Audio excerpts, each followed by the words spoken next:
Cool. All right. So I guess one of the things that we were doing was shifting the merge request to the new uh, repository for the CLI. So Avi, it looks like were you able to start doing that with your merge requests? Yeah, I think the add memo uh, task is merged, but the pipeline is failing. I'll take a look into it. Okay. Yeah, the, Um, I have some comments from Dennis, the generator test. I'll okay. work on that today. And okay, Ethan left you a comment as well. Okay. And then this will be for the new T. Yeah, Okay. this script is almost done. I'm writing the test for all the methods. So some of the methods are failing uh, with some error exceptions. So two of the errors are proper. It's telling that the bucket itself is not created. I'll just check with Dennis on that. Another two is failing with the validation tag validation. Not sure why is that. That's why I'll check with Dennis if that is okay. As there's a way to resolve this. Perfect. And there was also talk yesterday about moving the CI scripts to the new repository for the CLI from the accumulate repository. Ethan, was that done?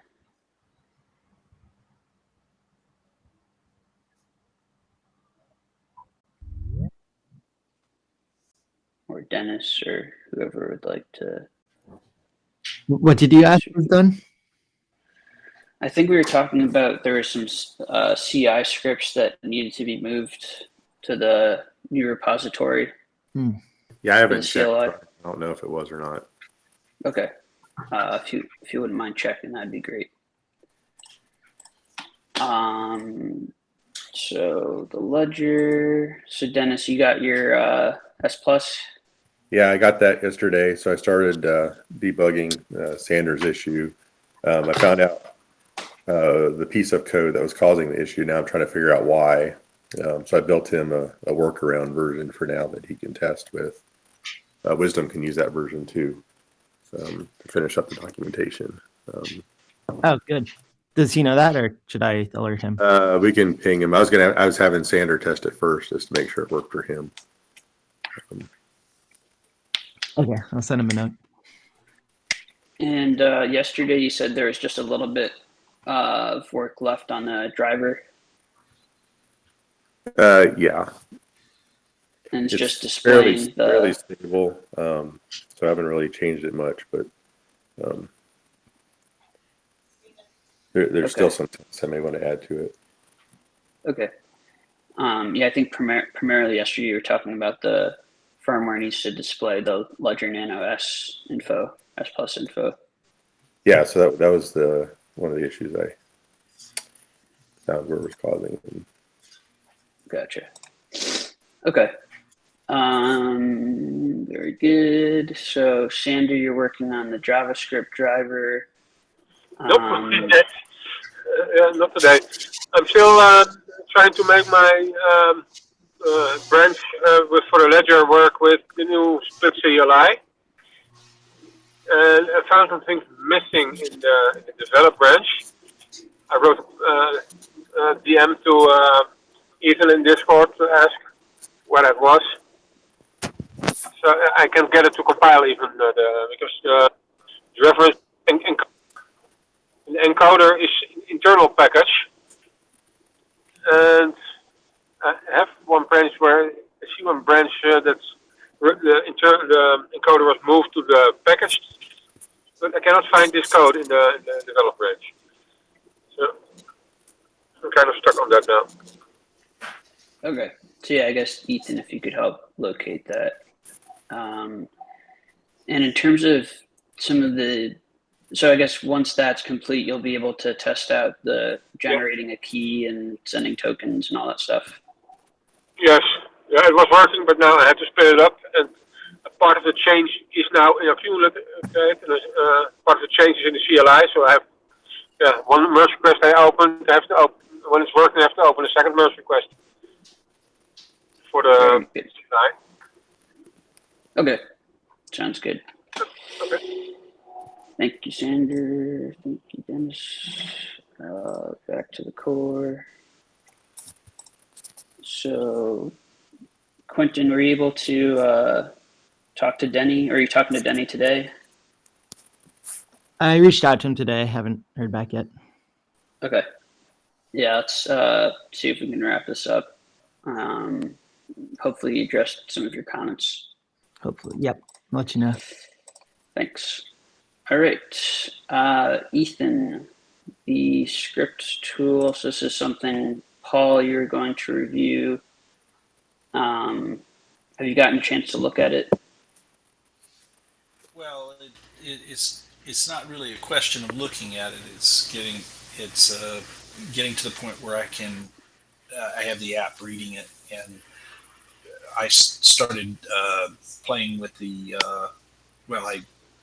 manual stuff, and that's all done. And so I'm back to getting to the point where I can look at it. Perfect. Okay. I may rework it a little bit because of some stuff that Ethan and I have talked about. So Sounds good. All right. That's good. So Ethan, yesterday you were working on updating Tendermint to 0.37. Were you able to do that? Yeah. Cool. Okay. how's it working? I mean, I haven't run it anywhere. I mean, I tested it locally and it worked. It's not running on any of the servers yet. Okay. Well, I mean, And then, just running on the DevNet as several instances is something, right? Yeah, I ran it with 9 instances on a local DevNet and to confirm that it at least works in It that doesn't case. just immediately explode. Well, it did a number of times. Well, yeah, but it doesn't now. It doesn't now. Okay. so I guess we should let when do you want to let the operators know to turn their servers back on? First, I need to reset the seeds and then I'll let them know. Cool. All right. Yeah, that'll be good to get them onboarded again. And then you have this task that's in to do, design a way to deliver the reports from staking validators. Is this something you've started to look at? My comment is that we should throw them in Git, Yeah, we'll OneDrive or Google Drive or something. yeah we'll do something. We'll let that really kind of falls onto me in some All right. sense. Sounds good. And then disaster recovery dry run. So this is going to be using Denny's document. Not particularly. So this is just that's the stuff I'm doing right now with resetting the testnet. with the IDs. Yep. Okay. Gotcha. All right. Jotham, this CLI. So Ethan, you're going to look over this code, the CLI bug. I think that So the issue was that there was a validation test failing, but I removed that script when I migrated the repo, and I wrote a new test to verify the behavior. So that test is passing. So I think that's good to merge. Cool. All right, I'll let you do that. And then, Jotham, you were working on the dual mode support. This was, I believe, something you were going to also talk to Ethan about. This one, yes. The task almost seems completed, but it's giving me some kind of trouble.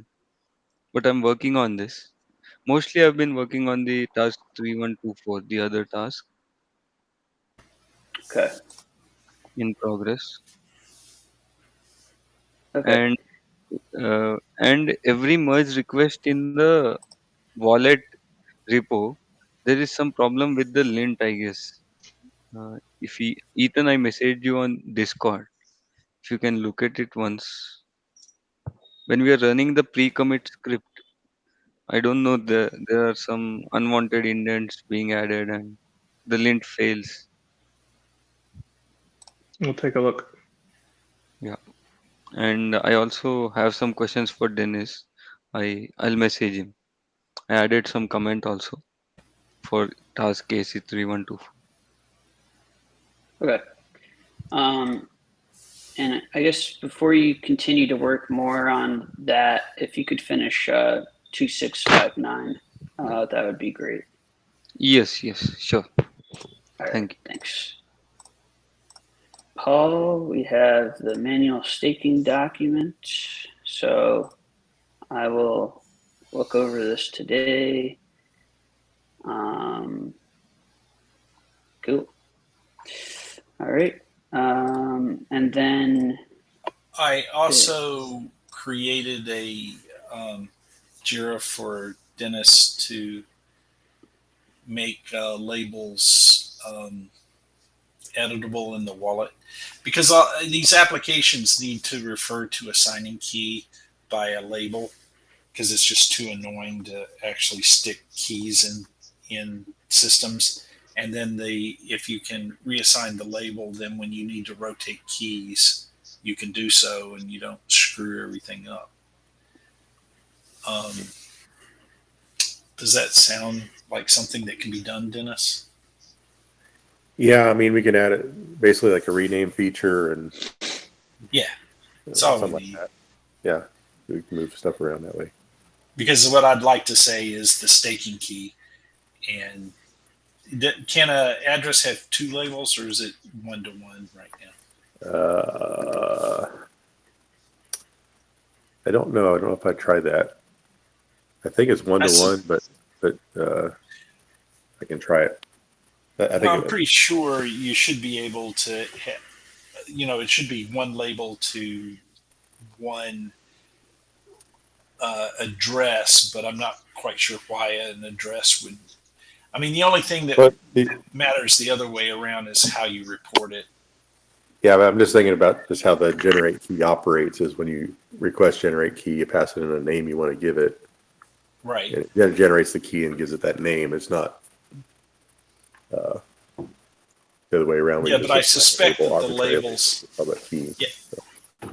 Yeah, but I suspect the labels sit in a map, and yeah, they do. It can be done without changing any of the database format. It can be done. Okay. Well, anyway, so I think Jay Smith, we put on your plate the how the staker is gonna sign up, whether we're gonna create the ADI on their behalf and add the staking book as an authority, or whether they're gonna do most of the setup themselves. So I guess maybe we could talk about that in the cruft later today. Yes. Cool. All right. That is that. Any other comments or questions from the community? If anyone from the community is here. There is. Oh, I see Luke, DLT. Ola. We got an Ola. No questions here. All right. All right. Very good. Thank you, everybody, and talk soon.